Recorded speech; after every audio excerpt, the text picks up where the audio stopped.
No, come on now, Willie. No way. Jesus Christ, you couldn't give a red for that. The GAA Hour with Colin Parkinson is brought to you by Paddy Power, home of the Money Back Special. And when I started running, I suppose I didn't stop, and when I got the chance to go, I said I should go, and so I opened up. We're only the small little fish out there, so we are, and we're trying hard to make it through. But it's hard to get the breaks when you're the smaller fish. Because I love this county so much, and it's just, I'm delighted that the lads did it for the people of Waterford today, because I'm heartbroken. So it's all about Wexford today, lads. JJ, really sorry about this. You're not one bit sorry, Willie. It's Wexford's day. Wexford win the Leinster for the first time since 2004. It's not that long, but it's long enough. They won the minor as well, which is always a fantastic thing. We did it with Laois in 2003, and there's just JJ, I'd say you lost count of how many times you brought back both the senior, All-Irelands probably and minor, but it just adds a little bit to it. You know, the minors did well too, because then you're thinking the future looks bright. All those things add in together. So there's icing on the cake really more than anything with the minors winning again, and then you're talking in the pubs and the clubs there after that then as well. So it's great for the minors, because look, there's more players coming through there as well. It's great to see, and it's great. It does give a lift to the senior team when the minor team does win, because remember when we were playing and we'd hear at half time, you'd have to go in, you'd watch maybe 10-15 minutes of the game, we'd have to go back in the dressing room, but if we were to filter back through to the dressing room, that they're after winning there as well, so it gives you a good up lift. To us now, lads. So we can't let everyone down, that kind of way. So no, it's good, great. Yeah. So the big score in this game, Brian, was the penalty, right? And I don't think there's any debates about the penalty. It was a clear-cut penalty. Oh, definitely. I think Roy O'Connor learned from both the first half and the game in Wexford Park, where he cut through the middle of the Kilkenny defence a couple of times. And I'd say he was warned at half time, if he gets an opportunity like that, to head straight for goal, because that's exactly what I did. It looked like, he'd obviously caught the ball over in the Morrissey, could have taken his pint, but he just kept going and, got by Park Walsh easily enough. And then the Morrissey then just pulled him down in the square. So probably good use of the advantage rule for once. And, Mark, like the rest is history. Mark Fanning leathering it to the net, and a great penalty, to be fair, because he went on Owen Murphy's strong side. So that made it, that's always a guessing game with those penalties, but he didn't give him any chance really. Yeah, Davy said after the game, I knew he was going to score it, and that's not rubbish, because I was turning to Sorsha about something, and he said, "Are you going watching?" And I said, "I don't need to. He'll score." So he's the only man in Croke Park knew he was going to score, I'd say. But I'm just. No, he's deadly at them, though, to be fair, because he's been coming up for years hitting them. Yeah. He actually scored a penalty against Offaly. Sorry, it wasn't given against Offaly in Championship a few years ago down in Wexford Park, and it hit the back stanchion and came flying back out, and nobody seen it. So it was actually played on. It was going that fast. It was going that fast, and he rifled up into the top corner that day. No, he's deadly at them. And sure, the minute the penalty was given, like, I turned around and he was on about the 45-metre line. He was coming up the field as quick as lightning. So he kind of, in fairness to him, look, goalkeepers have to be a little bit mad, a little bit eccentric, but he revels in that sort of situation. Yeah, but it's a throwback to the 90s though, because we had Davy Fitz, we had Fitzhenry from Wexford, we have any more that used to do it. And I always used to think, watching it, what a feeling that must be, to rattle the net, to run back. Like, you'd see you just jumping out of your skin. I wonder, can they appreciate, or do I have to get back in the goal as quickly as possible? You know what I mean? Like, yeah. Do they hit it? No, the way a normal free taker, penalty taker, hit it, you see it going into the back of net, and then they can actually revel in the whole thing. But the keeps are turned and gone. You know yourself, look up to the crowd. Yeah.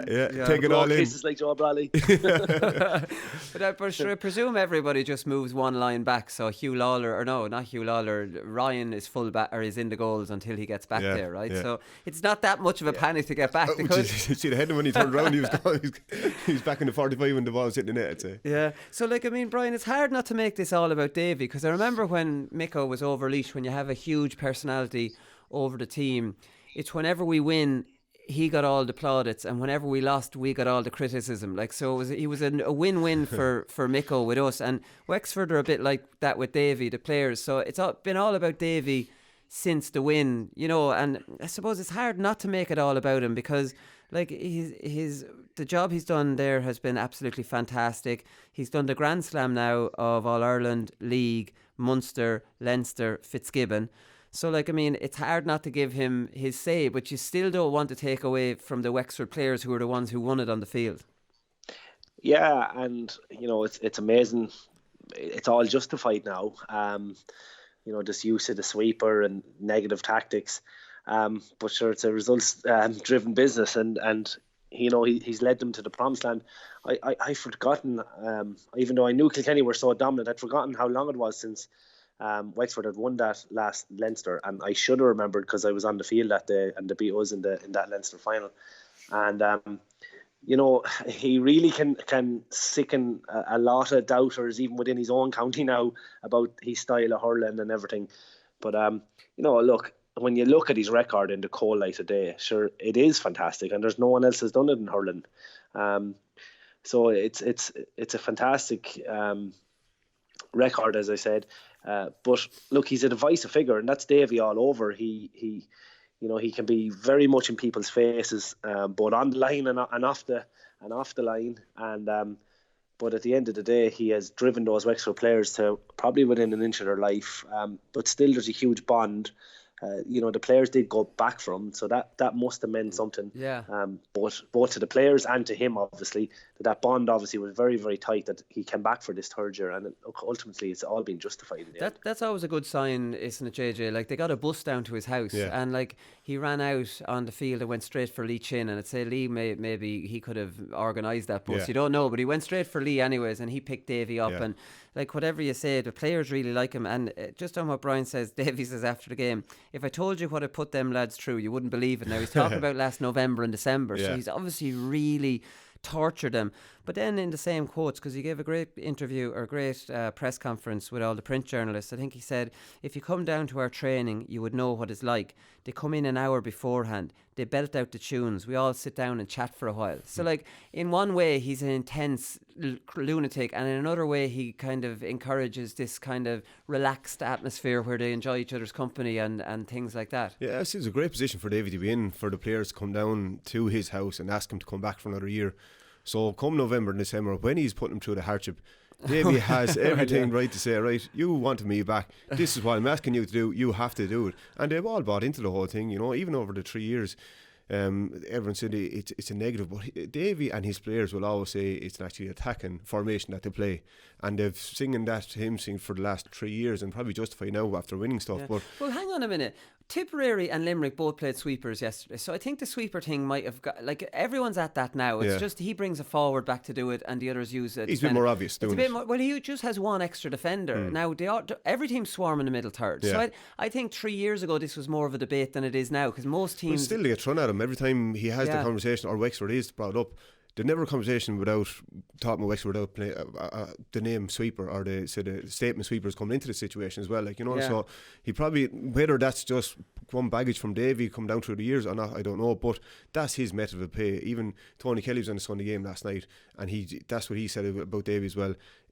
Their defenders go man to man and then have a spare man there as well. He'll dictate to go to man to man. He don't have it clear. He's doing the exact same thing with Wexford as well. So he has the system of play, and he believes in his system of play. And more importantly, his players believe in his system of play there as well over the last few years. But he's been a phenomenal couple of years there for him. It's unfortunate that he has to win something to get this bit of credit, because you're after naming out the record he's after having as well, and it probably wouldn't come to light when he did win yesterday, so he could have been criticised today if he had lost yesterday. There was a time, a good while, they were going out in Wexford Park, the way the results were going and everything, and now they're Leinster champions, so that's incredible. I think Kilkenny started going for goals to it. Sorry, go on, Brian. They wouldn't have won that game yesterday, only for their sweeper, because Kevin Foley had a lot of timely interceptions, and not just the obvious goal scoring opportunities, but there was times where Adrian Mullen caught a great ball over Sean Murphy and shrugged him off, was going to score, and Kevin Foley got the block in, and something similar with Colin Fennelly and Liam Ryan a couple of times. So in a game where it was so tight, every single score counted. And and the other end of the field, Pádraig Walsh was the designated free man down there, and he had very little influence on that game whatsoever. And Wexford, to their credit, they didn't just drive the ball aimlessly up like they did in Wexford Park. They were very, very patient in their use of the ball, and only ever hit it out into space. And Pádraig Walsh never really got an opportunity to double up. So I probably would be more a traditionalist than that. I wouldn't have been hugely fond of a sweeper looking at it from a neutral perspective, but definitely I just took the game on merit yesterday. Said I'd go in and enjoy it, knowing exactly what Dave was going to bring to it. And, it was hugely tactical, but as I said, I don't think they'd have won it without it. Here, what was the referee doing at the end there when Lee Chin caught that ball and he was bursting out with it, and the referee blew for a substitution? Yeah. How can you do that? No, it's the first I've ever heard. I've seen. You I can't was just stop wondering what playing was for going a sub. No, I couldn't. No. Unless he had That's it a breaking play, like. Yeah. Was there confusion there, Brian? It was crazy. No one had a clue what the whole stadium was. Just open arms over it. No one could understand what was going on. And I think actually Wexford had possession of the ball, and then he ended up throwing it in. So like it was. He just had lost the block completely. So it was a real weird moment. Actually, I saw Dickie Murphy up in the press. He was probably doing the assessing role, so there might be a few little talking points there. Well, I don't know how he's going to explain this one. Making up his own rule, doesn't he? Yeah, I don't know what there isn't even an obvious excuse. Made a mistake and doubled down on it. It's simple as that. I have to back myself here now. So another thing we talked about here on the show a bit. I don't know if you were here for this one, JJ, but Brian definitely was. It's a throw ball. So Adrian Mullen got his comeuppance yesterday for trying the, like, for me. That's meant to be a clash of the ash where both lads pull, but now Conor Cooney does it as well. They're stepping. Were you here today? We talked about that as well. I don't think so, no. Conor Cooney steps over it, and a few different players. So Mullen stepped over it, and he ended up getting a hurl to the face. But like, it was nothing wrong. It was a Sean Murphy did it. Yeah, so it was nothing. He did nothing wrong. He did the right thing. There's an accident as well. But they have to change that rule. It's silly. And Donald Grady said in the commentary as well, and he's right. All that's doing is encouraging more in people coming into that, because they know the ball won't fly out. They know now that it's just going to be stuck there in a ruck. Actually, does nothing for the game, does it? It's run in between two and they stop there, and then there's 3 groups of 2 all the way around there as well. They're going to have to put everyone back. They're supposed to be back 10 yards, but the referee pushed them back, and the referee he's going to have to stand his ground when he's throwing the ball as well, because what's happening is the 2 players are coming at the referee. The referee is backing back, and if the referee stands his ground and pushes the 2 players back and then throw it in, but what's happening, he's backing back, and the players are coming near the referee because they want to get the ball first, and then it's just right. But if other players knew they were both going to clash and the ball would spray out somewhere, they might not try to be getting in around it as much, Brian. And even the trajectory of their swing then would naturally keep people back, because you go back, JJ, you obviously were, we were hurling, like, but still, it's when we were younger, everyone stood up and you pulled in those situations, and you crowded back. That probably 5 yards was as close as you went in at that situation. You left it to the 2 players, and you got in then on the breaking ball if there was a breaking ball.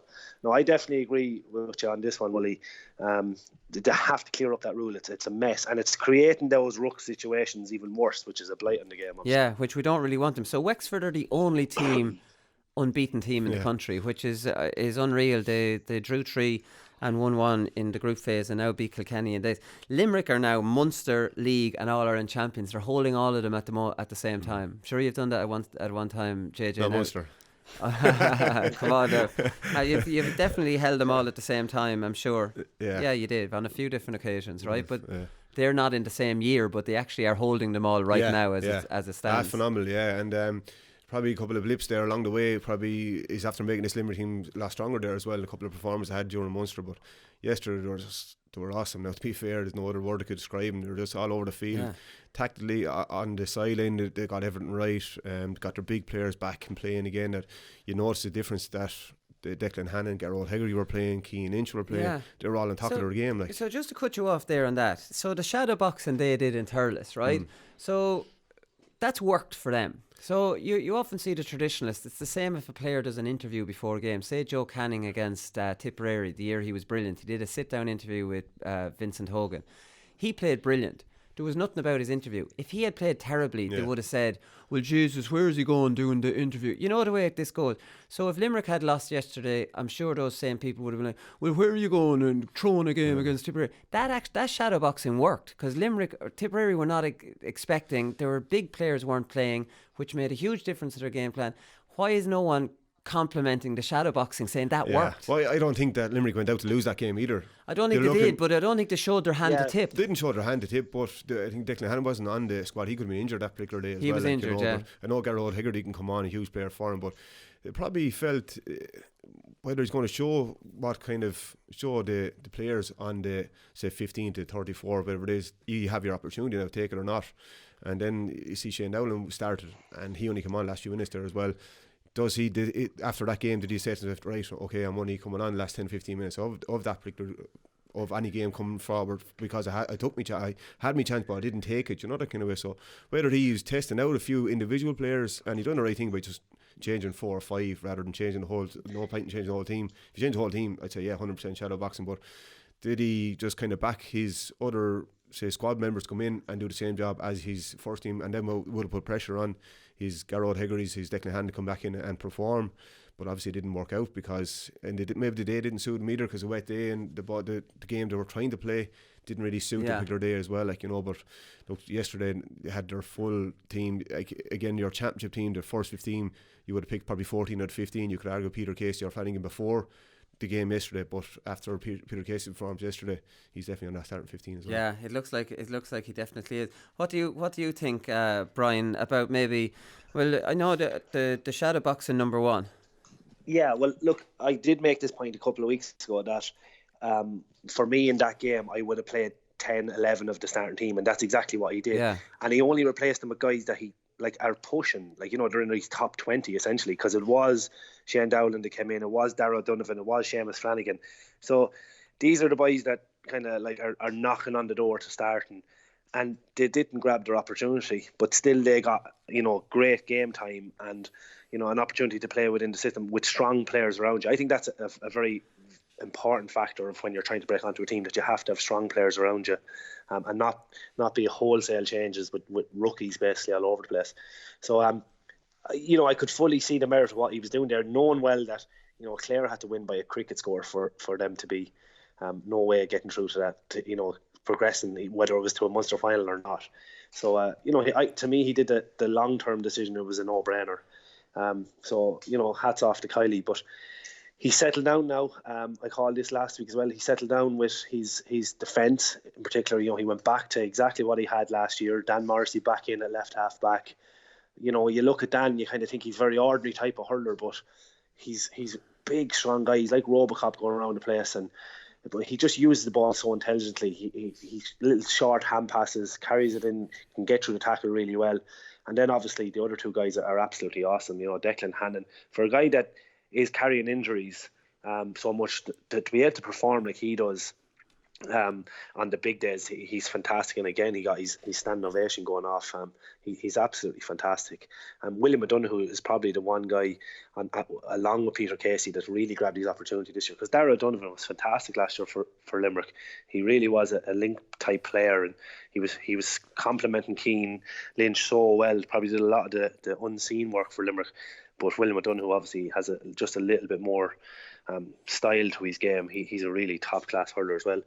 And to go back on what Jay just said, like Peter Casey, everyone, we debated this a couple of weeks ago, what's the story? Seamus Flanagan, he was excellent last year. Peter Casey's obviously a really good player, but does it suit more for Seamus Flanagan to be hurling? But Casey was absolutely excellent yesterday, and he took James Barry to the cleaners. Yeah, and you can just see Seamus Flanagan, and as well, his confidence obviously low, because a ball went out into the corner, there's only about a couple of minutes left, and he went out to rise it, and he actually completely missed the rise. He didn't even leave a grain on the ball.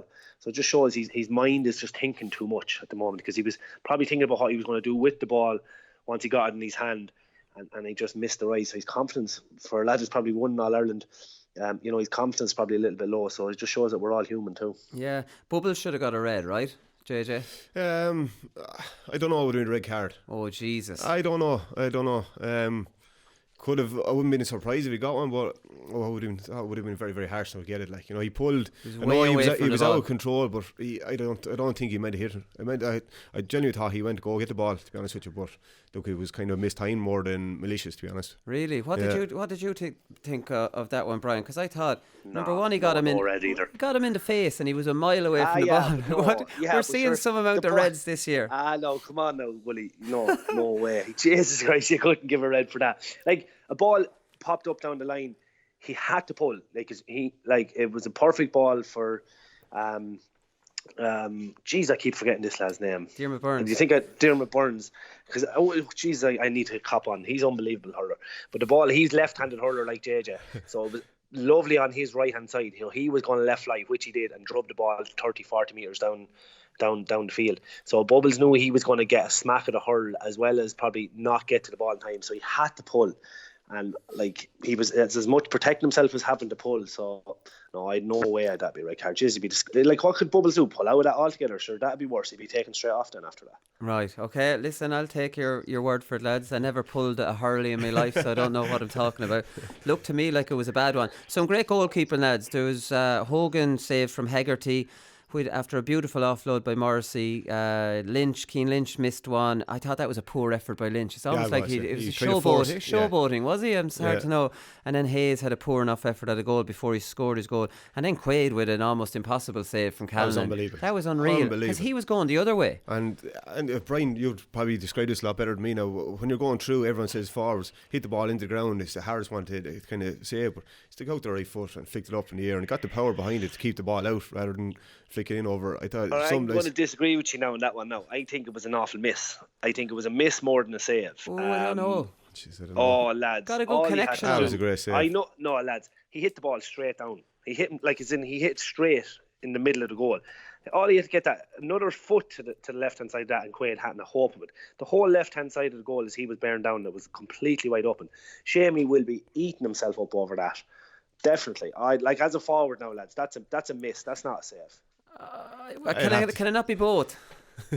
That's good to credit the keeper there as well. Can we not be both? Because it was still a very reaction. Look, if he obviously he didn't turn his arse to it, and he made himself big as possible, and the foot came up a little bit, but lads, it was a definite miss. Right. Okay. Well, I'm going to say it was both, so we'll all move on from this rather than give out.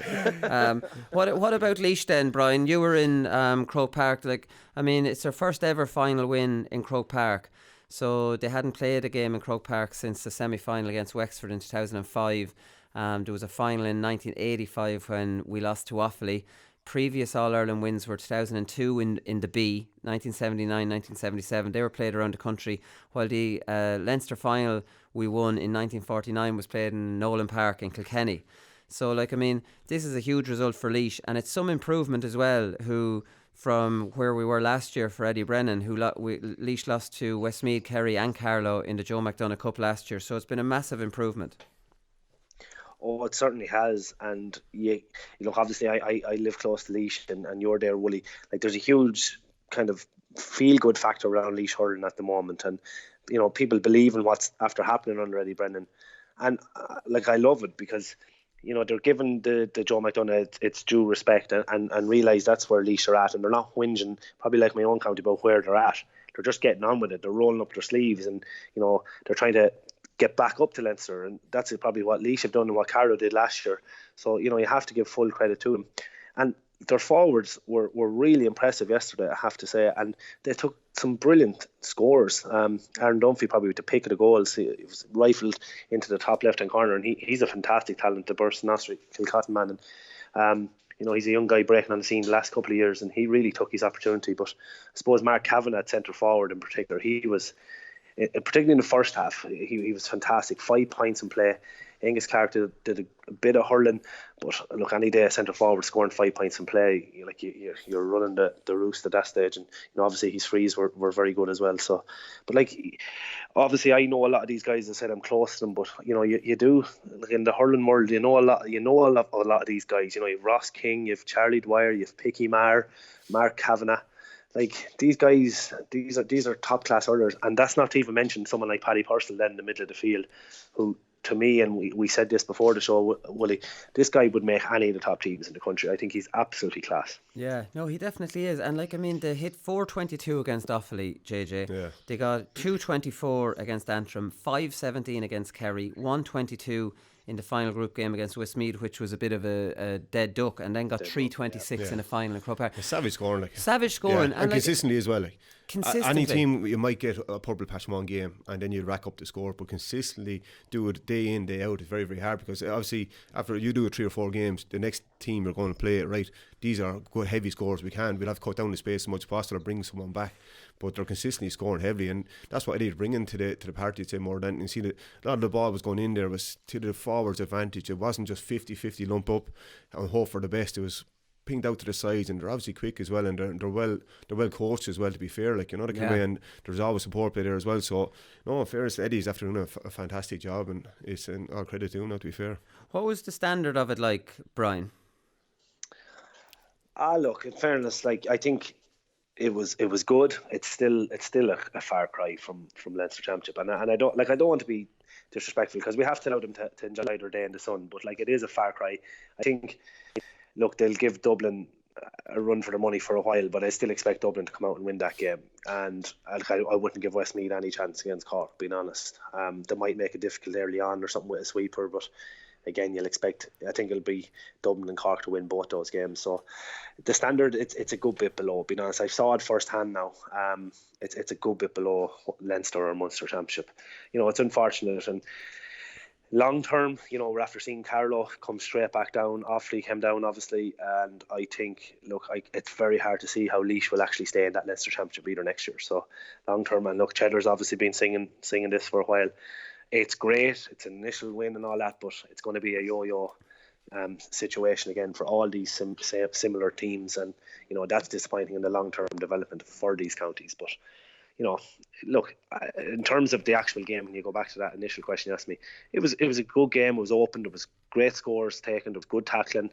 But as I said, it's still a far cry from the top games. Still a little bit off it. They could show a little bit more respect by not having a clashing with the Munster final, number one, and then number two, not having them out 6 days later. Yeah, like, I mean, it's hard. So giving them a competition that they can win, and then saying, right, well, then you're out playing a team that is playing a level above you, and you've got 6 days to turn around, while they've got way more than that. Like, I mean, then, that's madness. It's a token gesture at that rate. A final in Croke Park should be celebrated as well, and it should be celebrated for a nice couple of days, rather than just go back to do a gym session or a recovery session tonight and then go back training tomorrow night. Very hard to even get the knocks and bruises and come down from that high to actually go play next week, and no one in your heart of hearts said, like, give them a chance against Dublin. Give them a chance, because we 10 days minimum. Obviously, it'll have to be 2 weeks, but it'll take 3 or 4 days to get the knocks sorted after match yesterday, of heavy going and on the legs as well. And then they have a week's proper training, and then they have 4 or 5 days to kind of rest down and get ready for the next game. It would be the ideal situation, but like, they knew this with the planning. Obviously, the dates doesn't work out, but they knew that was from last year as well, so it should have been rectified. I don't know why they can't rectify it, because I don't like Munster and Leinster finals on the same weekend anyways. Like, they're prestigious enough to hold their own day, so you know, exactly, and you can't go to both then either. And like, we only have 2 competitions in hurling. It's not, you know, we don't have the 4 provinces like football. It's actually really annoying, because I definitely would have went to Limerick if I could have yesterday, but you know, you're up in Croke Park. It's frustrating, and you don't even get to see it then as well, because I was trying to watch the Joe McDonagh Cup as well to give the boys the respect that they deserve as well. So it's frustrating. We've so few hurling teams. It is frustrating that they're pushing all the fixtures on at the one time.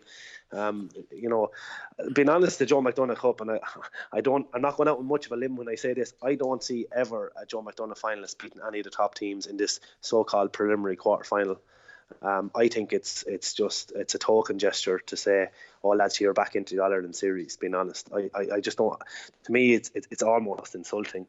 I'd much rather that the Joe McDonagh was some sort of a better, you know, publicised competition, and you know, it maybe shared the same day as the All-Ireland Senior Final, being honest, or something like that. Because as Jay just said, even for winning it, like, from a player's perspective, like, you're told, you know, I don't know, I assume the boys had pints last night, but you know, there's no Monday club, like, which they fully deserve. Like, they deserve to have a savage session today, like, with, you know, their friends and their family, or maybe even go back to the club of the captain or whatever, like you do after winning an All-Ireland. So I just think it's a little bit, I won't say disrespectful, but I just don't think it's well thought out either. Yeah, no, it definitely doesn't. I agree. It should either be played on All-Ireland final day and be a standalone All-Ireland at that level. Which it is All-Ireland to the It is teams, an All-Ireland, yeah, but I think the 6-day turnaround, I think Laois could rattle it into Dublin. They will for 50-60 minutes anyways. I think they will. I don't think Laois would hold any fear of playing Dublin, because it's down in Port Laois as well, is it? that'd be down in Port Laois as well, and there's a big feel-good factor. That's the great thing about that win for Laois.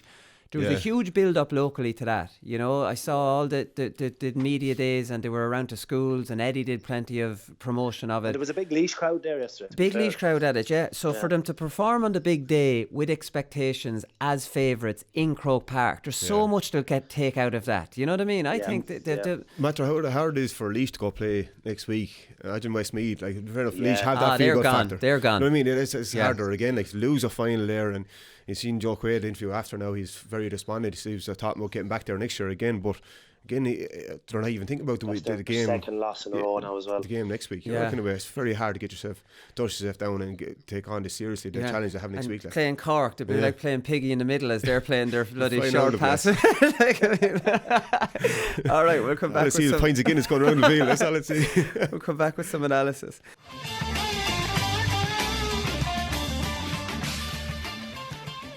I don't know, JJ. I think Kilkenny started going for goals way too early in this game. Like, I mean, the one that stands out to me is Conor Fogarty running through. He had a tap over point there. Yeah.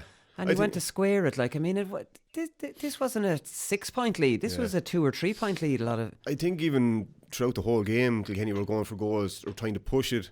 I think they had it in their head, like, right, if we get a goal against this Wexford team and against the system that they play there as well, that it's not just 3 points, a huge score against that, because you're 6 against 7 really more than anything. But yeah, I fully agree now to take on a couple of points. Conor Fogarty was unlucky. His ball was 100% perfect. Liam Ryan, he cut across absolutely brilliant. He caught it and drove out past it. Like, it was just, you knew after that it was going to be Wexford today, because he caught the ball for Colin. Now he cut it off. It was a perfect ball. Like, Liam attacked the ball. Like, if he had been cautious, Colin would have got it. But in fairness, Liam Ryan, he attacked the ball and drove out past 2 Kilkenny lads and cleared it down the field. And after that you were in bother. But the one that I'd be kind of critical of was Gerry Eller's chance. He went to shoot himself, and he had Conor Fogarty and Colin Fennelly overlap either side. If he had a thrown it either way, it was just making wrong decisions at the wrong particular time.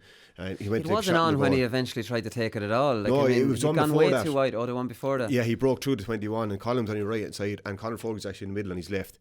And either side they were running through straight goal, and he got blocked down, and it could have went out for 65. And I think they actually missed that 65, and then it went down, and Wexford got a point straight away after as well. Right. So it was a 5-point turnaround for argument's sake. It was the goal, he missed the 65, and then they went down and scored straight away. Psychologically, it was a big boost for him, but they've kind of made the wrong decisions at the wrong particular time there as well. But I think just they had it in their head that they would get a couple of goals against this Wexford team. It's a huge score from, and even TJ's free the first half. He had 21 yards out to take the point. He hit Colin, so Colin, he obviously thought he was going to go for a goal.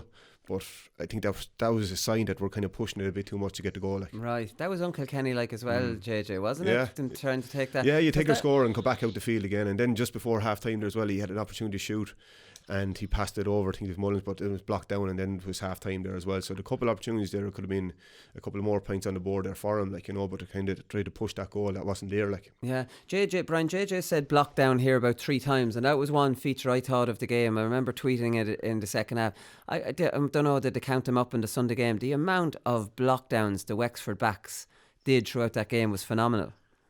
Yeah, and look, we knew coming into this game, and it's we spoke about it many a time, that we were going to clog up this middle third. So that just obviously meant that there was going to be, a huge amount of tackles and, rucks and blocks and hooks and all that sort of thing. But, Wexford, to their credit, they fronted up against Kilkenny physically. And, when you see, I know Walter Walsh is coming back from injury, but when you see him being taken off, it is a blow. Like, he's such a big, strong, physical guy.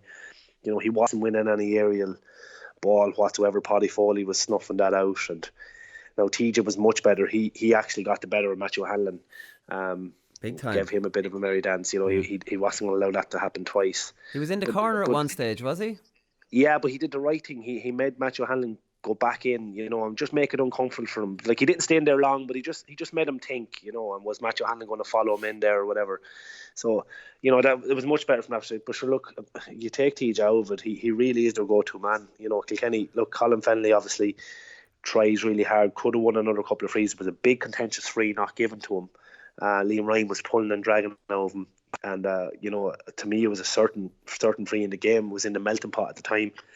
And the other young man, Adrian Mullen, I thought he was excellent for his first Leinster final. Like, the amount of, again, first aerial ball he's able to catch for such a young man. Like, he was marking Sean Murphy, and Sean Murphy was back there to man mark him. But like, as I said, only for the sweeper a couple of times. I think Mullen would have went to town altogether. He still got 3 points. I thought he was exceptional. But look, we're talking about Kilkenny there. It should be all about Wexford. They hunted in packs. They used the ball really intelligently in terms of their own system. They didn't just lump it up the field when they were under serious pressure. And they try to make it really uncomfortable for the likes of Paul Murphy and even Hugh Lawler. While in fairness to Hugh, he attacked a huge amount of ball.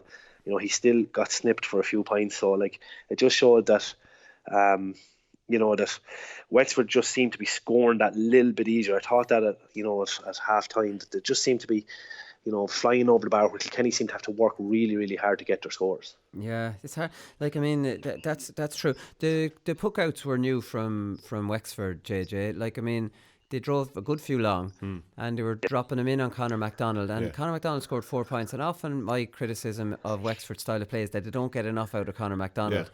But they did yesterday, and he got 4 from play. Yeah, he had a fantastic game. I think he himself and Hugh had a good battle. Like, yeah, Hugh played well he too. He did. He attacked a lot of ball, as Brian was saying. A lot of high puckouts came down. Conor was winning, but from general open play, Hugh was kind of getting the better from there as well. But then Kilkenny wouldn't have been expecting those long puckouts, would they? Because that's not Wexford's they tried a couple game. there in Wexford Park that time in the second half now, right now. But they kind of showed us on the game last night. They were trying to keep Parry out of it, just kind of bottle it up there. But look, come here, if you have a guy of Conor MacDonald's ability of winning the ball in the air, so why not lamp it down on top of him and see how it goes then? But I think just the whole Wexford thing, I think they learned a lot more from the first day. Like, they were just more economical with the ball, kept the ball away from Pádraig Welsh. They knew how to use their sweeper and knew how to keep the ball away from Kilkenny sweeper there as well. Kilkenny fell back in their old habit of pucking it long, and then they were breaking the ball really more than the Wexford backs were breaking the ball, and they were coming up, and Kevin Foley's picking up and working it up the field. Lee Chin had a fantastic game. He was absolutely brilliant. He was all over the field, ran with a lot of ball.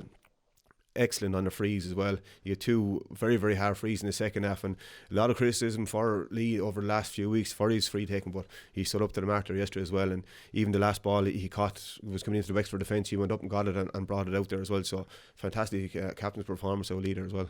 The Pádraig Walsh thing is interesting, because there's one point stands out to me, Brian, was Rory O'Connor's point. It was a beautiful ball in by Matthew O'Hanlon, and it bounced right in front of Rory O'Connor, who won it out in front and turned around and scored. And then the camera panned to where Pádraig Walsh was, and he was in between the two on the full forward line. Like, sure, Pádraig Walsh's job as a sweeper is to be intercepting those balls coming in, no? Yeah, fully agree with you. And particularly in the first half, he looked like he was a little bit dazed or something, because you're dead right. He held that centre the whole time. I don't know, were they afraid of the Wexford runners coming from deep or something, but there was loads of opportunities where he should have been doubling up, because there was twice in the first half Paul Morris got a point, and then it went to Hawkeye for a wide, where he just got the ball in around inside the 14-yard line and took Paul Murphy on the outside, just kept running at him basically, and the further he went, the more he felt he'd get away from him. But Pádraig Walsh, that's a perfect opportunity for your sweeper gets across, doubles up, and doesn't allow that situation, and he was nowhere near it. And I just thought, I said it in commentary, I just thought that Kilkenny should have pushed Pádraig Walsh up, or if they didn't really want to do that, put someone else in the sweeper and allow Pádraig Walsh to get further up the field. He's too good a hurler to be having no influence on the game whatsoever. And I just thought that they definitely got that tactic wrong, as well as obviously, all the stuff that Jay just said earlier, like that panicking for the goals. It was so un-Kilkenny like. I thought it was just. It's just you don't see that, or you don't associate that with Kilkenny. I just thought that was crazy, and I fully agree with you on that one, Willie. The Conor Fogarty point opportunity, that was crazy. There was 2 points in at the time, would have made into a 1-point game. Just take your score. It was a simple score, and especially when they're so hard come by. So yeah, it was strange from Kilkenny. And as I said, I think Wexford on the whole, I think they deserve to win that game. Davy said after the game, you don't know whether to believe Davy or not, but he said we changed our formation 5 times in the game to try and change things up, and I know they were doing different things as well. So I don't know. Well, I'll actually throw that to you, Brian, because you were at the game. Whether it was they were changing things that much, it's very hard to tell. They might go from having 2 inside to 1 inside to 3 inside. That would be kind of how they'd be doing it, would it? Yeah, that's exactly. And I did notice at times they had 2 and 3 inside. But then for large periods of the game, there's no one inside, and so yeah, he's probably right that they're changing the system up. But yeah, I just, from a very logical or logistical perspective, being a player, I wonder what way that's coming in as the message. Have the mayor for it coming in, and do they have it a name, the new system? Do they have names on it, or do they have letters on it, or what is it? Or is it just a little bit rotating, and that they're maybe they're just told to go 2 inside or 3 inside or whatever. So it's a strange one. It'd be just really interesting to get some sort of viewpoint on that. Yeah, no, it definitely would. But sure, Davey wouldn't tell you the truth anyway. So I remember, Derek McGrath on your review show now might give you some insight into that. Yeah, no, well, Derek definitely changed the system up like that, but I think they did it on time during the half. Okay. Then again, see, if the game's going well for you, then working for you, then you change it. Yeah, it's hard to know. But definitely the way Derek changed it was based on the amount of people they had inside, whether more dropped or whether they stayed up or whatever, and that's how they were doing it. But TJ scored a point on the 62nd minute, the one where he knocked it on the ground to catch up. That put Kilkenny a point ahead in the 62nd minute, JJ. You would think that's kind of... going to kick on after that, wouldn't you? Yeah, you would, yeah. But again, I suppose the penalty was the big decision of it, and look, a guaranteed penalty, right? You're talking about Silicon Fowler there over the last few weeks, I suppose. Park will be kicking himself that he didn't take Rory O'Connor down and take the yellow card in the 21, and it could have been a different game, but... no, it was probably overall Wexford were the better team. You're marking players out 1 to 10 now, and Wexford were more consistent all over the field. They got more out of their forwards too. They did, yeah. Wexford, didn't they? Cause they got more change than they did in Wexford Park there a couple of weeks ago. Rory Connor got 4. I think the majority of them would have scored from play as well. So anytime you have that now, and Dio O'Keefe popped in with 2 points there again, and even Simon O'Donoghue got a point from corner back there as well. So. No, they were consistently all over the field. Kilkenny got on top. Certain players in Kilkenny got on top at certain times, but Wexford consistently, team effort was always there, and that's what Davy, with the formation he's playing, he has to be aggressive, and I think Wexford were more aggressive yesterday in the tackle and in the breaking ball, and they weren't taking a stand back from Kilkenny whatsoever.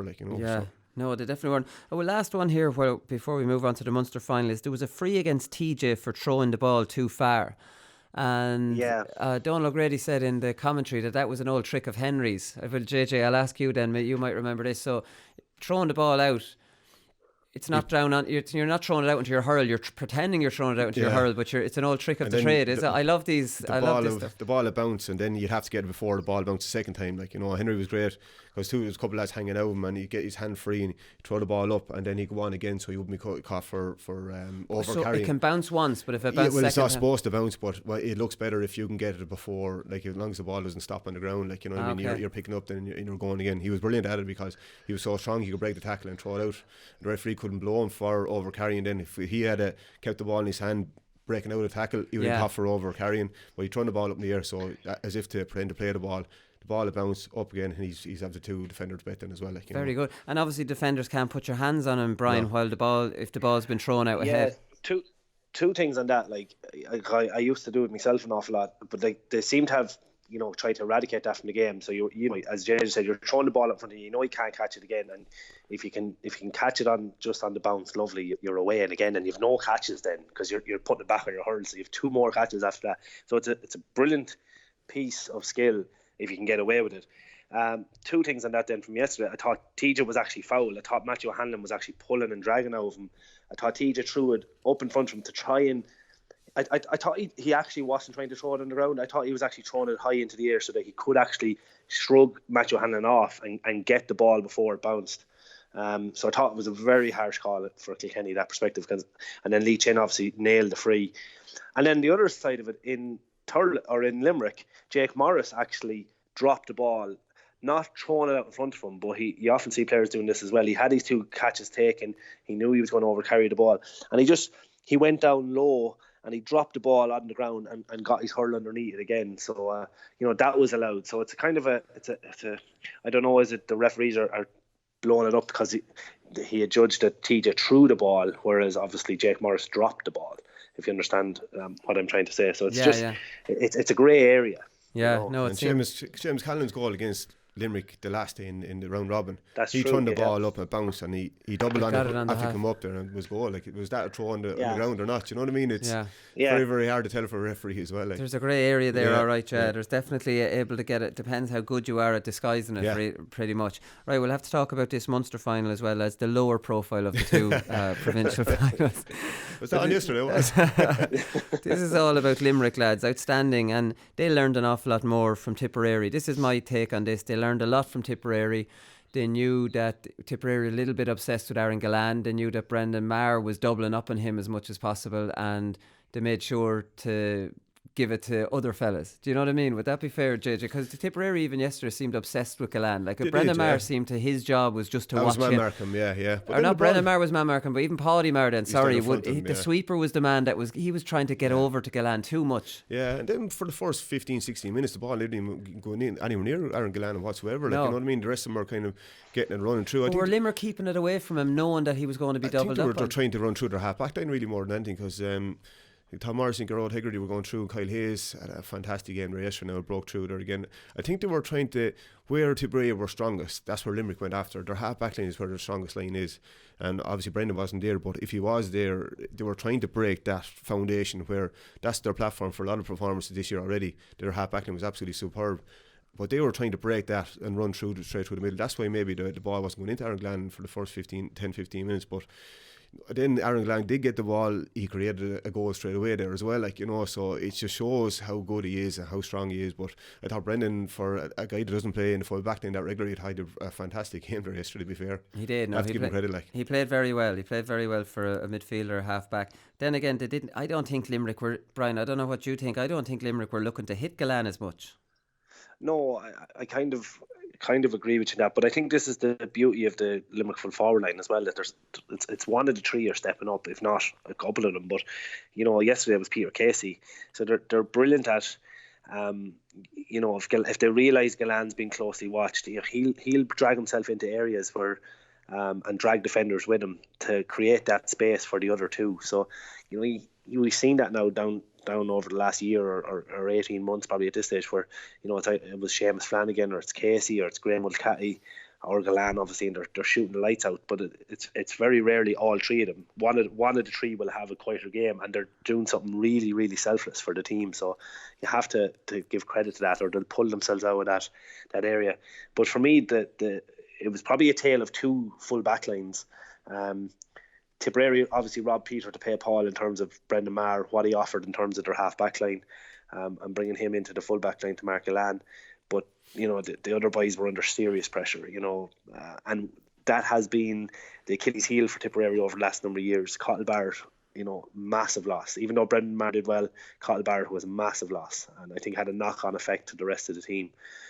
Whereas at the other end of the field, obviously, I thought the Limerick full back line were just exceptional. The amount of ball they drove out through, particularly in that second half. But Sean Finn, Mike Casey, just, you know, Richie English, they're just driving out a ball time after time, and like they'd be a nightmare to mark because they're attacking everything at such pace and just driving it out in front of them, and they're using the ball really, really intentionally. They don't just get it and do a Brian Lohan on it, and just lamp it down the field, or maybe a JJ either, and they're just using it very, very intelligently.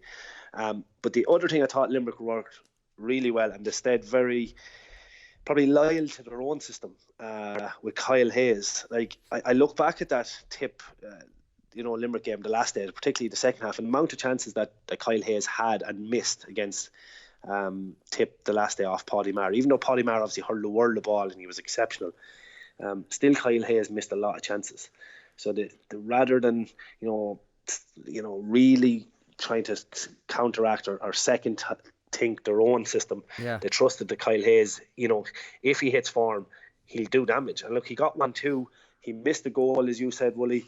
He could have had another couple of points. He offloaded balls. He could have had a 2-3 there yesterday easily. I just thought it just shows the strength in their belief in their own system, and I just that's one thing that really stood out for me. Yeah, Hegarty got 3, Hayes got 1, 2, and Morrissey got 4 from play. Their half forward line really did the business. I thought it was an interesting thing. I saw a bit on it must have been on in the live show or on the Sunday game of the Limerick sweeper, and it was brilliant. It was Hannon. He's usually the sweeper, and Bubbles was drifting left, and Hannon just pawned him off to someone else, and he took the nearer man, and he still held the middle. Because like Hannon's sweeper at one stage, Finn was sweeper when Callanan scored the goal because he actually was defended really badly. He should have come out to Callanan and he backed off him. But our Limerick, when this is evolving again, see, Tipperary are hamstrung, but just saying, right, Paddy Maher, you're the sweeper, right? How about the man who's not that doesn't have someone close to him? You know, you're the natural sweeper, and everybody be a sweeper rather than, because there's obviously times in a game, JJ, where your man's not doing anything and you can help out. Do you know? Will it evolve again that everybody's sweeping now at different times in a game? That's coming from probably trusting your management there as well, and you're working on this as well, because I suppose Declan Hannon, you'd want to get him on the ball because you're so good on it, and same with Paddy Maher, who's the best delivery of the ball. That's where you want to be as your sweeper, your natural hurler, or he knows where he's going to hit the ball as well, or the forwards know where he's going to hit the ball, which is more important, because the forward can go run even before Paddy or Declan Hannon hits it. So I think Tipperary are probably a bit more hamstrung that way, that they have to go with Paddy because he's so good on the ball and delivers the ball, and he can burst out through tackles, and he can wing freeze there as well. But with Limerick on the other side, like, you're probably looking at their half forwards are working so deep, working back so far, that Declan Hannon sits back and he gets a lot of ball off of the midfield and their half forward and hand pass it back, and he's back in that pocket, and then he's pinging the ball there as well. For Limerick now yesterday as well, I thought William Donoghue in the middle of the field, he was immense yesterday. We kind of really grew into the actual thing. Didn't want to shoot a huge amount himself, but and gives the ball away a little bit, but gets, amount of work does he a does, lot of work. He does a lot of work now in the middle of the field. Like Noel McGrath was took off yesterday. Now he's probably the player of himself and Paddy were probably the best two Tipperary hurlers so far this year. But very good. Keen Inch beside him compliments him so much. He's so skillful to watch. It's unreal. He's absolutely brilliant. It's almost like a computer game with him, isn't it? He doesn't have a care in the world going out in the field. You know, the kind of way he's just natural, and then he doesn't think he's going fast, but he just breezes past players then, and he's straight through in the goal there at times. He's just a phenomenal player. But I think Limerick had a kind of a point to prove really more than anything, to themselves more than anything, I'd say, because probably Tipperary are probably one team that physically could put it up to them before the game. Everyone was talking about this Tip team, or big strong team, but they just blew them out of the water yesterday. Yeah, they definitely did. And it was Michael Breen taken off as well, Brian. So both McGrath and Breen. I'm not sure John Milan touched the ball, or John McGrath touched the ball in the whole of the first half.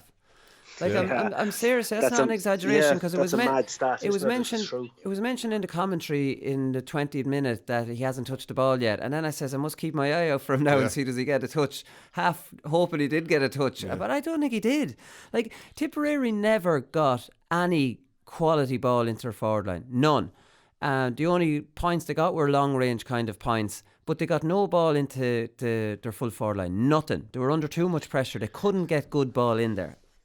Yeah, and anything that did go in fairness, as I said, the full backline were mopping it up anyway, because they were hurling from the front, so they made it really, really difficult. And look, when you see the likes of the players that were taken off, you know, Noel McGrath, you know, John McGrath, Bubbles, you know, they got no traction from it whatsoever. And look, you've mentioned already, it's the Limerick half forward line. Like, their work rate is phenomenal. Tom Morrissey, Gerard Hegarty, the amount of time that they spend on their own half back line, but their engines must be huge. Like, it's just to be able to get up and down the field like that, and still chip in down the other end with scores, like a lot of scores as well, obviously. It just allows Declan Hannon to sit back into that pocket. I'm shivering a little bit here when you keep calling it a sweeper. To me, it's just a deep line centre back now, Wooly. So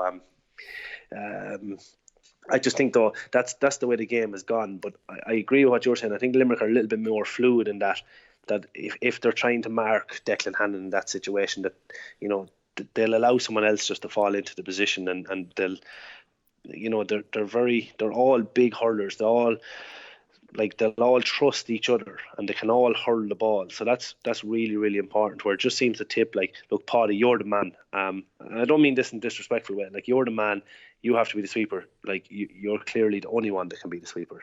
You know, you look at that Tip defence. I know Carl Barrett is missing, but you're just not. They don't seem as convinced with everyone that they have there. So I know they're only small things, but they're massive things in terms of the small margins of trying to win All Ireland. Yeah, Tipperary tried for the big long puckouts that worked against Waterford that year, and it just didn't work against Limerick. Tips all failing. They're half Ireland winning their own ball, came back to bite them again. Limerick half-back and won a couple of balls in the first, but you could see him growing into confidence there as well. Dimmer Burns caught 3 or 4 balls, Dan Morrissey caught balls over here. He's just that half-hour line there wasn't winning any, especially in the second half. When the pressure would need most, when your defender needs a break, you need one of your forwards to go up and catch the ball, win a free, just take a bit of pressure off us. But it was just coming straight back down the field, and it was playing into Limerick's. That was their platform forward. So again, that's probably Liam Sheedy's biggest concern coming out of there yesterday. Bonner, obviously, huge loss. He do a lot of the work and take down. Dan McCormack tried, but he wouldn't be as good as what Bonner was at it. So that's something he's going to have to address. It's all well and good having all these brilliant hurlers tip the ball over the bar from 60 yards, but you don't have the ball, you're not going to hit it over the bar. So they're going to have to get back to winning their own primary position again if they are going to go along, or else find a method of working it through the lines. But again, you're coming to this stage of the season now, you're coming into quarterfinals, semi-finals, that you're going to get playing against teams that are doing this system. If you're going to go playing through the lines, you're going to go play against teams that will be doing this for the last 2 years. You're not going to, so it's very hard to get that over the line straight away. So they're going to have to either find half forwards to win their own ball, which obviously didn't have for the last few years, you know. Yeah, Ford and Bubbles aren't those two players, right? No. So, like, I mean, that's it's hard. You don't want to be too hard on Tipperary. They obviously got shell shocked on that day, but they've been outstanding in Munster. So, like, I mean, we'll have to wait to see another performance, pretty much. To go back, I agree with all the points that Jay is after making there, and still, right, as poor as they were, 6 points in it, and Shamey has that. I call it a miss. You can call it a save. Like, that makes that a 3-point game. Anything can happen in those situations. You know, there was a lot of time to play still, and you know, it's amazing. That's what I think. That's the beauty of hurling. But when Limerick then went straight down the field, they got a big point, went 7 points up, and they never looked back from that. And like, you know, Tip's ability, as Jay just said, to win their own ball, win the dirty ball. Like, they're replacing Bonner with Dan McCormack. Obviously it's not like for like. Shane McGrath said that during the week. You don't replace the Bonner. He's right from that perspective. But then you obviously Jake Morris, nice hurler. Niall O'Mara comes in, nice hurler. You know, so it's just you're losing that dynamic. And then let's be honest, you look at that Tip bench, it's not as strong. You know, go outside 16, 17. It's nowhere near as strong as what Limerick have at the moment. Like, Limerick were just awesome yesterday. They deserve their tag, their favourite tags for the Ireland now. Like, it's very hard to see anyone stop them at this stage. Yeah, obviously Dowling, O'Donovan, Flanagan, Nash and Reedy came on. Jeez, they have a strong bench. No mention of your man Tom Condon, like, you know, he's not even getting a look in. Yeah, not even getting a look in. And Tom was the first man on the field celebrating with John Kyle after the really? after.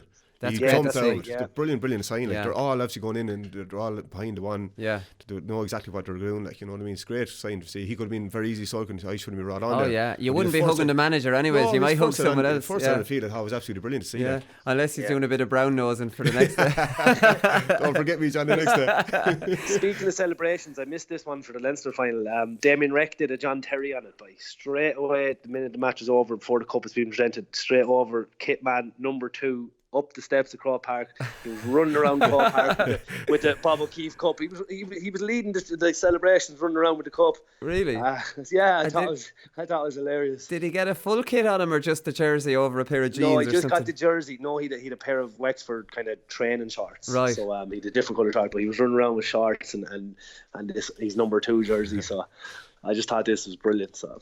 Yeah, we don't want to tell some lads in work this now, or they'll be hunting this poor fella. There'll be pictures all over the website. Right, we'll come back and we'll do Paddy Power performance of the weekend.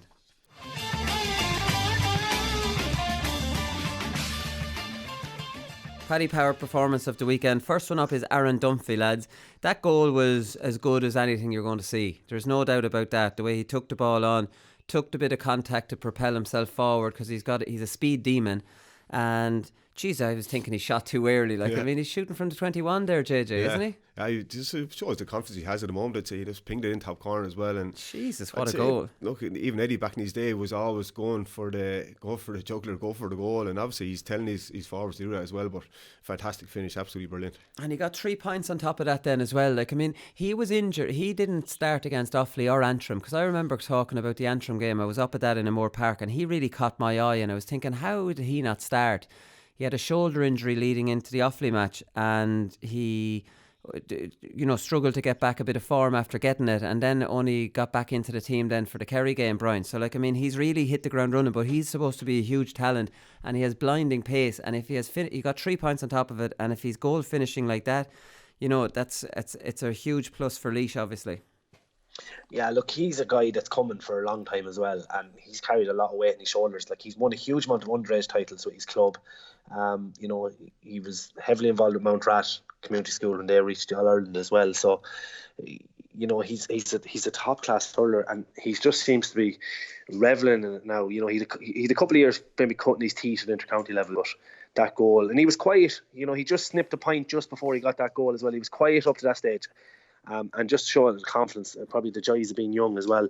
Just got that ball 40 yards out and just put on the afterburners straight through the centre and rifled it in the top corner. So he's a fair talent. Obviously I've just heard about it for the last probably 7 or 8 years. About the Dunphy twins, and but he obviously he's just a class act. Yeah, it's like you'd say, well, it's when they do something in GAA, if they did that in the Premier League now, you'd be grabbing on about it. So we'll say at the Joe McDonagh, if they did that in the Leinster final now, they'd be going talking about it. If Lee Chin did that, it was an absolutely brilliant finish. Peter Casey is the other one. Mark Cavan is the other one from Laois, lads, but we've talked about Mark already. He was outstanding. He got 12 points, 6 in each half. I think 4 of them were from play, so he was outstanding.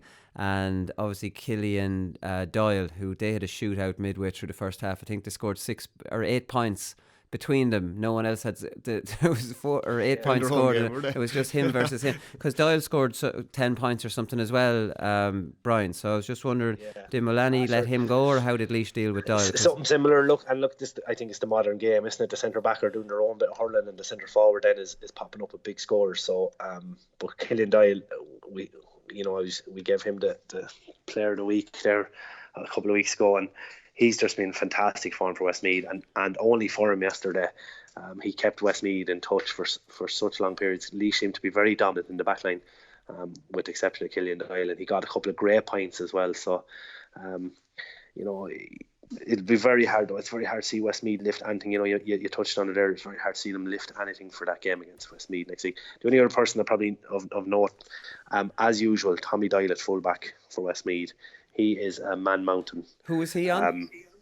He was on Cha. He kept Cha Dwyer fairly. Yeah, he kept him fairly quiet, considering how dominant Laois were, and they were pinging balls around the place as well. Tommy Doyle still came out with some amount of ball. He's to me, he's top class as well. Very, very good. Here's the thing I was thinking of talking about last Thursday. I want to know what you think of it, JJ. Is, say you've got this team with, say, TJ, right, and you're going to centre back on TJ, and you're saying, geez, will I follow him, I'll let him off, whatever. Why not get the wing back to follow TJ and let the centre back hold the middle and let the wing forward go? Do you know, if you have a special player now, the centre back can still, now, because some of the centre forwards drift left and right, so the centre back's only really going to drift out to the wing forward if he comes within scoring distance. You're still playing the same game as you are with the centre forward, only it's not TJ, it's Lahey or somebody else. Yeah, but would you not just get your centre back up and man mark TJ then instead? And they never do that, though. They're all down the middle. Yeah, no, I'd say that, but they all seem to be like, it's like Doyle or Mark Cavan and that Joe McDonagh. They're letting the danger man in the other team have a free role. What happens is the centre forward usually goes out the field, and then you want two of your midfielders go in and pick him up. One of them has to be kind of this. One of them is defensive midfielder, the other one's attacking midfielder. Pick him up there when he comes out the field as well, and then kind of man marking. But if you leave your wing forward free, they'll just play it down that wing, and the ball will travel faster than any person. Like, that can be so 30 or 40 yards ball. See, I was thinking the wing forwards are dropping so deep now. You might. Yeah, but if the wing forward is free, he's not going to go back down the field. It happened to us in the county final last year.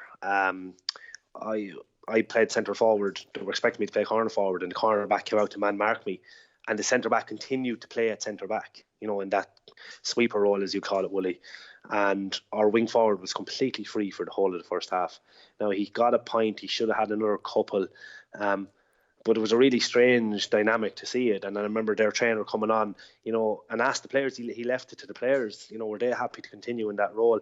They just felt that if they could keep me quieter, obviously that with lesser damage had been done. But, in the greater scheme of things, we were happy enough just to keep the game tight, and bring the kind of a big fight towards the game and work our way into the game. So it's a strange dynamic. Yeah.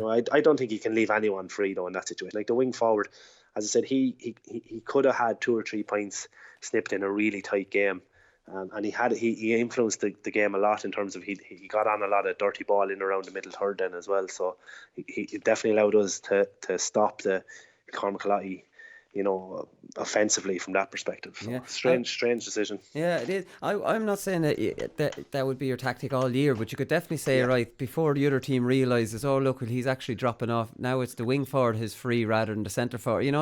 I don't know. Maybe it was just something that came into my head. In club might work out, but intercounty, they're all at a certain standard. Like, if you left the Tom Morrissey or someone free, they're going to, he scored 4 points there yesterday. You're not going to away, and if he's free, he scored points on day for 60-70 yards. Yeah. Club, you might get away with the club right now, but you're talking about it with a centre forward who's the talisman and who's better than all the others. Then you need to man mark him, but they always seem to not want the centre back to man mark unless centre back. Normally, if club player, centre back's probably the best hurler. Is the hurler, He wants to kind of hit a lot of ball really more than anything. And yeah, exactly right. So Peter Casey got 1-5 from play and then set up Kyle Hayes' goal. So he did that with a lovely dispossession of James Barry, I think it was, wasn't it? So this was an all-round performance from Peter Casey. Lads, it just makes me wonder, how good are na Piersic? How many feckin' players, how many intercounty players have they got? Like, I mean, Willie O'Donoghue, Peter Casey, these are fellas just... Mike Casey's the brother. Some battling their back garden down through years, I'd say. Jesus, like, I mean, they're serious players. Peter Casey is just... And Dignan kept saying it on the CoCom that he was talking to some lad and he told him that... he said about flying it in training. He backed it up, to in fairness, didn't he? He did, he backed it up. Yeah. Like, I mean, but it's obviously skill with Peter Casey because he's not fast and he's not big. He's very fast, though. Is he fast? I think he's faster, yes, because he burned a couple lads and then he's very elusive. He doesn't run in straight lines. He'll take a left. Yeah. And he's a lovely little jink and turn. He's gone and then he buys himself them 2 or 3 yards and then hits the lower bar as well. Didn't think that was in him now, to be honest with you. I thought he was more of a worker, but geez, yesterday now he just kind of he scored all around him now, and the work rate he did now. James Barry now, he'll be kicking himself this morning as well. Like, he had first touch, then he had another touch to get into his hand, but first touch he could have caught in his hand. If he'd have caught in his hand, then he would have actually got a free because Peter Casey would have wrapped the hold around him and he could have got a free out then. Like, but second touch caught him, put ball back up in the air, and then Peter Casey flicked it in, and then Kyle Hayes was straight through in the goal. Oh, he tried to tap it twice in his hurl. Yeah, he tried to kill the first time, and then he should have went for his hand, but he went to play it again the second time, and then catch it for his third touch catching his hand. Do you not go with your hand and no hurl it initially, JJ? Yeah, for that first ball. Like, I think a safer you have to attack that ball with your hand, and at least that ball's bouncing out in front of you. Worst case scenario, you know. Yeah, maybe. But listen, Peter Casey's obviously... And he's another man who's able to strike it off the back foot. He's able to get power like Patrick Horgan. Like, I mean, he just throws it up and is able to do it. So, obviously, he's got everything except for a bit of pace, which Jay just says he has now. So now I think he has... size. Come here to me, he has it. Rory O'Connor, lads, obviously outstanding, got 4 from play. There's a real turn of pace about him, and learned from his first half... goal chance he should have given to Morris, and he decided to tap it over in a tight game like that. Then he went for the jugular for the penalty. He's well able to score spectacular points, isn't he? Like, he can do them on the run. He can get all sorts. He's the real deal, isn't he? He's class. He's absolute class. Even go back to against Galway or Wexford against Galway. He's 2 points in the second half. They're unbelievable out the field as well. And I think he's better when he's out the field and then he's running through on goal. Very, very quick, right or left. He's going to be. He's only 19, 20 is all he is as well now. Give him 2 years time, he'll be that main guy in that Wexford forward line there as well. But at the moment, he's absolutely unbelievable, in fairness to him. Yeah, he definitely is. Liam McGovern gets through a lot of work as well, Brian. Like, I mean, you've got Liam McGovern, Rory O'Connor, Lee Chin, Conor MacDonald. Like, I mean, you're looking like you have a good forward line, because that's probably the criticism you'd have maybe a little bit of Wexford, that they don't have the top quality forwards. Yeah, and they've horses for courses like Liam McGovern and Jack O'Connor. Like, Jack O'Connor's very like the Garrod Hegarty kind of a role. Maybe not at his level at the moment, but still very, very effective. You know, they started him yesterday. He came on against Kilkenny last day, and you know, we were talking about him last week. He or 2 weeks ago, he did a lot of damage. So he breaks up a lot of play. But Liam McGovern as well, Amanda suffered, you know, 2 cruciate injuries. So he's come back, and he's really fit and strong in the air. Uses the ball really well as well. So, you know, they got a great score just after the penalty then as well to just to me nearly put the final nail in the coffin as well. So, you know, Wexford, I'm going to go out on a limb, and I know we're not in predictions at the moment, but I think they'll cause massive problems if Tip are lucky enough to come through. Tip, you know, they beat Tip down below in Wexford Park already this year, so I would not be surprised to see a Limerick Wexford All Ireland. Oh, Jesus. 96 all over again. I don't know. I don't think Wexford will be able for a Tip in Croke Park, but you never know. Keane Lynch is the other nomination. It's like we just touched on him. There's not much more we can say about Keane Lynch other than he plays hurling like it's a computer game, and it's not real. It's not real life, and he's got everything. He's a bull, strength, speed. Nearly overconfidence, like I said about that goal. Was he borderline overconfidence? Yeah, well, you'd like to see, like, especially when you go in the game, fair enough, no problem at all. You'd like to see him go and chance in that, right? But he's so skillful to pick up the ball in such tight space, and then breaks out through the tackle. Like, you know, he's very, very strong that way. And little flick there, and he always finds a Limerick player. Like, you know what I mean? You rarely see him passing the ball and has to bounce in the ground before it gets to the players. Always to the hand. Like, if he's on the ball, Limerick fans can relax. Do you know what I mean? Defenders are worrying. You're opposite defender. No matter where you're on the field, if Keane Lynch has the ball, you have to get to your man as quickly as possible, because if you're 5 yards off him, he'll put it straight into that space there as well. Like, you know, so great player now, great leader for Limerick. Yeah, absolutely brilliant player. He is, though. He's bowled as well, kind of in a kind of a quiet way. Noel McGrath has been taken off, and Robert Byrne was coming on, and he was just crossing in front of Keane Lynch. Keane Lynch just steps across him and buries him with his shoulder. And I just thought that was lovely. Like, you know, there's no friends in inter-county hurling. There's no Mr. Knight. He can be a nice guy off the field, but he was letting him know that he's not coming in here something handy. And he's a devil if you ever watch him. For when an opposition team wins a free, he's always standing over it, either flicking someone's hand that's going to try and pick up the ball, or allowing them, or stopping them, not allowing them to try and take quick frees. So he's not afraid to play on the edge. I love that part of his game as well. Yeah, and one part I don't like of his game is those faded green socks that he won't stop wearing. They must be his lucky socks. They're not part of the kit. They're faded. They're old. No, and they go. He's the most superstitious man of all time. Remember that little string of hair he used to have coming out as well when he first broke on the scene. So he's very, very suspicious or superstitious. So, gas man, I'd say. TJ Reid is the last one, lads. Like, obviously stood up and was counted. He got 12 points, 4 from play, and he didn't score at all from play on Matthew O'Hanlon. So, like, I mean, for Kilkenny to have him playing so well and not win will be concerning, and Mullen play well and not win will be concerning. Maybe it was their defence that didn't do it. I'm just interested with the quick free to Colin Fennelly. I know we touched on it, but like, you have to be 20 metres. Is it 20 metres you have to be away? What was he thinking then? Like, that was a rush of blood to the head, and Colin Fennelly's fault as well for making the run. And like, he tried the same against Dublin as well when Greg Kennedy got in the way. Do you know, for the free as well. Yeah, but that was further away. Like, this reminded me of Perez and Henry in the league. Like, this was right beside. He couldn't possibly have gotten away with this one. No, he's trying it. But again, that's going to go back to my initial point at the start of the show there, that I think they were trying to look for goal opportunities that weren't there. So you're better off just taking the score. When the score is blatantly, obviously, take it and move on, get back out and win the ball again. But I think the whole game they were trying to push goal opportunities that weren't there. Would that be a Cody message to get goals and bury them? No, I'd say it's probably just players themselves. Kind of backing themselves to go get it, because again, to see the goal against Wexford down there was vital score for Kilkenny. Like, you know what I mean? And thought if you get 1 or 2, especially up in Croke Park, you might rattle the Wexford lads, but obviously it didn't come, and Wexford grew into the game. Like, yeah, okay, right. Listen, lads, we have to leave it there. Aaron Dunphy, his performance of the weekend. I think with that goal, it's about time a Leishman got it. With that goal, that's unbelievable. With that turn of pace. He's waiting all season for this year. Listen, lads, if this was done by Keane Lynch in a Munster final, now imagine, I know I gave the example of the Leinster final, imagine someone in Munster scored a goal like this, lads. You'd be eulogising it. We would. No, they would. This would go down in folklore for a Munster final. It would be the magic if Aaron Dunphy was down there. So 1-3 in the Joe McDonagh Cup final, and that goal will be remembered for a long, long time in Laois anyways.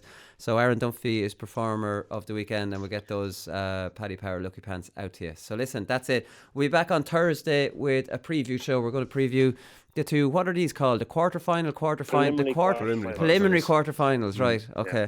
So that's it. So we'll preview the two of them. We'll get Cheddar in here, I'm sure, and he'll have plenty to talk about Laois Dublin, Michael Carton as well. So we'll talk to you then. Good luck.